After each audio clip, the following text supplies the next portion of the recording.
Did you hear about car manufacturers cutting down their prices? As the Indian automobile industry is going through a bumpy road, companies like Tata Motors and Mahindra are resorting to price cuts to stimulate demand, thereby increasing their sales. But are they the only ones? In fact, even state governments are cutting taxes to drive sales. In this video, let's discuss and see the data of how the automobile industry fared in the month of June. First things first, let's look at the data. If you look at the table on the screen, the Indian auto retail sector experienced a modest year-on-year growth of 0.73%. When looked at the breakup, two-wheelers and three-wheeler sales registered growth of 4.6% and 5.1% year-on-year respectively. Other categories like passenger vehicles, tractors, commercial vehicles all experienced negative growth as compared to the previous year. Even from the previous month, only tractors registered a modest growth of 1.3%. But why did the auto industry face so many challenges?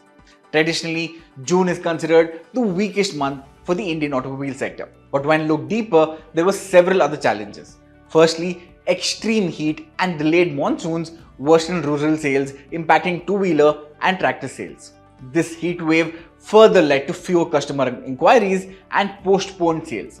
Next was the inventory levels reaching 62 to 67 days for passenger vehicles, especially putting financial strain on dealerships due to high interest costs. What about the EV sales? Electric vehicle sales, which have been talked about so much lately, has seen a declining trend. If you see the image on the screen, after a regular increase in quarterly sales over the last 3 quarters, the first quarter of fiscal year 25 registered a decline in sales to the tune of 4.11 lakh units. While year-on-year sales increased by 3.5%, quarter-on-quarter sales declined by 20.5%. Electric two-wheelers leading the charge in EV sales recorded 1.09 lakh sales, declining 26.5% over the previous quarter. Now, what is the reason for the dip in EV sales? Firstly, the government introduced various schemes like the FAME Phase 2 scheme to increase manufacturing and support the adoption of electric vehicles. However, the scheme was scrapped on March 31st, 2024 due to misappropriation allegations and misleading information by EV manufacturers. Since the reduction of the FAME 2 subsidy, EV registrations have seen a decline. Secondly, low incentives for electric two-wheelers, increasing consumer confidence in hybrids, lack of robust charging infrastructure, and more importantly, the high EV prices are all impacting EV sales in the country. In view of the declining trend, companies like Tata Motors and Mahindra are slashing prices up to 2 lakh rupees to stimulate demand, thereby increasing sales. This is because around 60,000 crore worth of inventory is lying unsold with the dealers.